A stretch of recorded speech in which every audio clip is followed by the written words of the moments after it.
have Jayda with me. I have found her. Well, you've been mistaken for me. Yeah, I've been mistaken. There's double trouble. Seriously, two independent, opinionated women together. Who could write it? So, tell me, why are we standing for Batley and Spen? Why are you here? What brings you here? Do you know what? I'm going to be completely honest. We like As that. You know, I we don't like mince honesty. my words, right? This is rather cynical, but I launched the British Freedom Party last year. So I launched it actually after they started this whole scamdemic and locked people in their houses and started going after people for going to the shop, and it was crazy. Living. So yeah, basically. And it wasn't even a party at the time. It was an advocacy group to defend people who were unlawfully harassed by the police. Mm-hmm. And then it morphed into a new party, which I think, to be fair, the country was crying out for. It needed. I think so. We're very hardline, as you might expect. We're an ethno-nationalist group. We're a Christian movement. It's not a prerequisite that everyone is a Christian. We've got members who aren't, but largely we recognise that the country is in such big trouble, and the demographics tell us where we're heading. It's not repairable. It's not reparable through demographic change. Unfortunately, what we need to do is dig in, like the other communities have done in our. Well, Batley is a good example, right? Yes. Let's use it. Huge Islamic community in Batley. Dominant community. We saw at the Batley Grammar School, for example, the power that they hold, mob rule. Yes. And so our ethos at the British Freedom Party is to create those communities for our people, which is the only way that we're going to save... In our country. Absolutely. It's the only way that we're going to save our people and have an existence. So again, rather cynical, but we're just abusing the electoral system. We're going to we contest as many elections as we can. I mean, we've only been going for less than just over a year now. Mm-hmm. I stood in Scotland a couple of months ago. Yeah. You might have seen I chased Nicola Sturgeon down the street, which was completely unexpected, but it was one of the perks. But this by-election came up, and I thought I actually couldn't have picked a more opportune moment and a better place for us to stand, because there is a huge Islamic community here, and they do dominate and they do rule by mob, but there is also a very significant forgotten community, the indigenous people that are still living in Batley and Spen. They're unrepresented. They will not be represented by Labour, who are obsessed with Palestine, George Galloway, who's obsessed with Palestine, the Tories, who don't really seem to be able to connect with the working class. And so we're here. We're here spreading our message. Love it. But reflecting on that note, I've done a bit of door knocking this morning. I'm a former Tory councillor, and I've done a little bit of door knocking this morning, and I found that many people feel unrepresented. They really do. There was a lot of frustration that I did come across on the doorstep, not only from Hancock's slip up this recent weeks, but you know, you see something and you want to unsee it. That's how I feel about that footage. Unimagine it. So there was a lot of anger and frustration against that, but then there was this real loss of no one cares about us. No, but no they do. one cares about us. I do. Yeah. But I get that. I mean, I have found throughout my years of activism and in political activism, I have found that is the general feeling. Imagine that is the general feeling of the indigenous population of Britain. That is how they feel disenfranchised, unrepresented, and it's actually a crime that we are bending over backwards for all of these newcomers. We are so hell-bent on appeasing everyone other than our own and looking after everyone other than our own, and whether it be children that are being groomed at a ridiculous rate over a 30-year period, and it's still continuing now, and everyone's still turning a blind eye, or whether it's just the fact that our churches are being converted to mosques because we have to appease these communities. It's just I feel like no one's being given a voice, and I would like to be that voice of the silent majority. That's what they call us, but we're not that silent. Well, I'm not anyway. I was going to say, I've seen a few of your bits, Jayda. You're not that silent, but I like it. But I like it because you're a woman that you go out there and you say exactly what falls out your mouth. I'm very similar in that fashion. I wasn't the most popular when I was on council because I did just it came out. If I feel something, I don't know, you might be able to relate to this.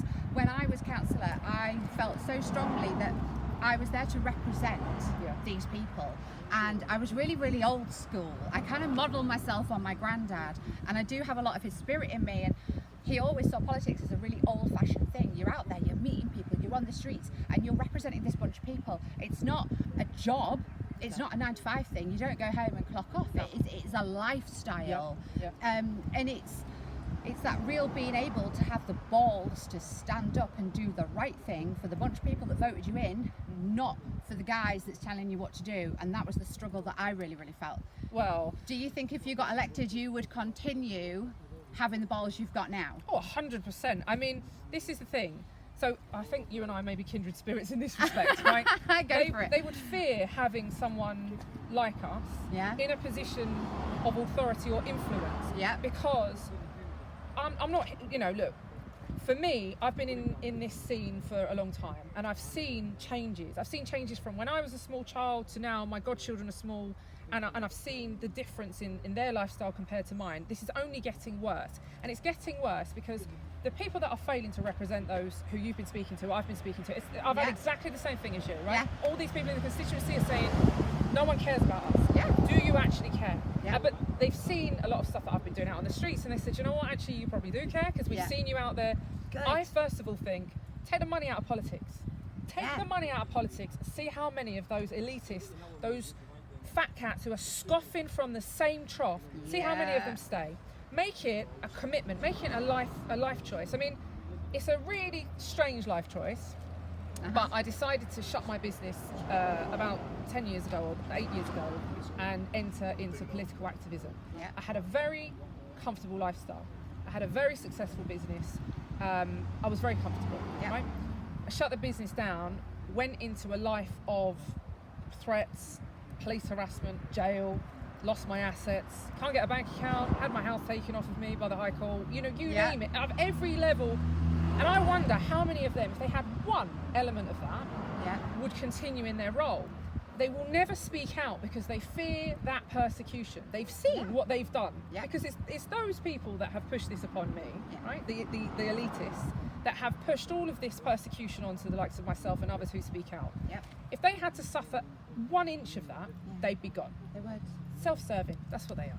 I do agree with you on that one. I really, really agree. They wouldn't. They don't have the spirit to do it, and that's the thing. To represent people, you've got to have balls. You've got to have spirit. You've got to have gumption. You got to possess privilege, right? It is. That's what I've said. I can't believe you said that. Exactly. I started sounding a bit corny, so I never say that. But no, but it is a privilege. I like it. If people have elected you to represent them, that is a privilege, and I think in you. Absolutely. And like, if you look at old school politics, and your grandfather, as we spoke about earlier, proper politics. Exactly. But back then, politicians weren't even people our age, and I'm assuming that you look a lot younger than I am, but around our age, let's say the ballpark figure, right? It wouldn't have even been people this young. Generally, it was older, influenced men who had maybe served their country. They had really put a huge amount into society, and they had grafted. And then, as very wise, experienced men, they took on the privileged role of representing their people. And that's what old school politics, that's what I would love to bring our political system back to. We need to wrap this up, but on that note, right, I was going, so about 5 years ago, I used to go to a lot of conservative functions, a lot of Tory balls, things like that, right? And I would see all these young people there. And with me being the youngest female Tory councillor, I was like this in this 2% of the country. It was quite hilarious. And so with the young people in the room, I'd always gravitate towards them and be like, hey, cool, what are you doing here? And they'd say, I'm studying politics and I want to be a politician. And I'd say, you what? Right? How can you study politics? And I'm like, okay, but politics is life. It affects everything to do with life. How can you, as an 18, 19-year-old, understand politics? And that is in no way patronising, right? You may understand the voting procedures and you may understand the electorate and this, that, and the other, but you don't understand life, right? Have you owned your own home? Have you paid bills? Have you managed things? Have you dealt with council tax? All these different things. Have you paid into a pension? How do you feel about this? All these life things that we go through, they've not experienced it, and they go, I want to be a politician. What, do you want to be famous, sweetheart? Is that what you want? No, they want fame? They want to be what they want, these kids. They want to be in this elitist gang, which is what we see. And I know that you were formally elected as a Tory councillor, so I don't want to I don't No, want to, I'm not casting any aspersions on your good character, but I will never take offence. this elitist gang, which we've seen even with the recent scandal with Hancock, and whilst the country's being told they can't hug their relatives and we've all got to wash our hands until they bleed and put nappies on our face, he's there having it away, which is it's just going to haunt me for the rest of my life. I actually saw the footage. It's horrible. My goodness! Well, the stills in the Sun newspaper were bad enough for me with that awkward stance. You look like a mannequin. The footage is something out of a horror movie. Anyway, yes, so it's going to haunt me for a long time. Grotesque. But you know, the bottom line is, I mean, I made a joke out of it, right? And I said, I'm amazed anyone voluntarily married this man, but to actually blag a mistress as well is remarkable. But the fact of the matter is, it's one rule for them, one rule for us. And these kids that are coming through the university, which is it's all run by cultural Marxists anyway, the universities, they recognise that if they become part of that elitist group, they're in the 1%, they're in the people that are controlling the little people. We're the little people, and the fat cats are abiding by their own rules. So make a difference, step out of the establishment, be the voice, be the rebel, join us. I was just about to wrap up with saying that. Join us, rebellious, independent, feisty women that want the best for our beautiful, beautiful country. We do. Take care. God bless. Thank you.